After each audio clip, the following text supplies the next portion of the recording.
បាទសូមគោរពនឹងជំរាបសួរអ៊ំពុំមីមជាកសិករទាំងអស់គ្នាបាទថ្ងៃនេះយើងមកដឹងពីតម្លៃស្រូវនៅប្រទេសវៀតណាមសម្រាប់ថ្ងៃទី29ខែ9 2025បាទចំពោះការទិញលក់នៅបច្ចុប្បន្ននេះនៅប្រទេសវៀតណាមគឺមានការទិញលក់តិចតួចបំផុតបាទដោយសាររដូវនេះគឺចាប់ផ្ដើមចុះថ្មីបាទមិនទាន់មានការទិញលក់ច្រើនដែរប៉ុន្តែតម្លៃស្រូវនៅថ្ងៃនេះគឺមានការចុះខ្លាំងបើធៀបជាមួយនៅប្រហែលថ្ងៃមុនសម្រាប់ស្រូវ EA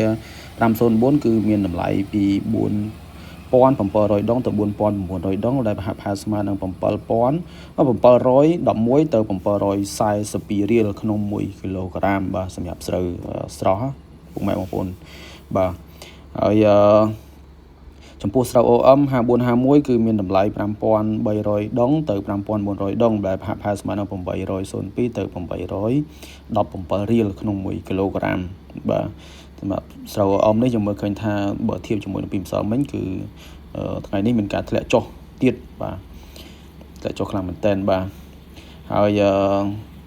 បន្ថែមបន្ទៀតគឺស្រូវដៃធំ8បាទដៃធំ8វាមានពី5000ទៅ5600ដងទៅ5700ដងដែលប្រហែលស្មើនឹង848រៀលទៅនឹង863រៀលបាទយើងមើលឃើញថាតម្លៃស្រូវទាំង3ពូជនេះយើងឃើញថាតម្លៃស្រូវដៃធំ8នៅសម្រាប់ថ្ងៃទី29នេះឃើញមានថាដូចជាកើនខ្ពស់ជាងគេបាទបើធៀបពីម្សិលមិញគឺថា OM 5451មានតម្លៃខ្ពស់តែសម្រាប់ថ្ងៃនេះគឺដៃធំ8មានតម្លៃខ្ពស់វិញបាទនៅប្រទេសវៀតណាមបច្ចុប្បន្នគឺស្រូវកំពុងតែចុះថ្លៃបាទហើយសូមអរគុណអ៊ំពុកម៉ែពូមីមជាកសិករទាំងអស់គ្នាបាទហើយចំពោះតម្លៃស្រូវនៅប្រទេសវៀតណាមយ៉ាងណាទៀតនោះខ្ញុំនឹងអាប់ដេតព័ត៌មានជូនអ៊ំពុកមីមទាំងអស់គ្នាបាទសូមអរគុណច្រើនសូមជូនពរអ៊ំពុកមីមមានសុខភាពល្អបាទសូមអរគុណសូមជម្រាបលា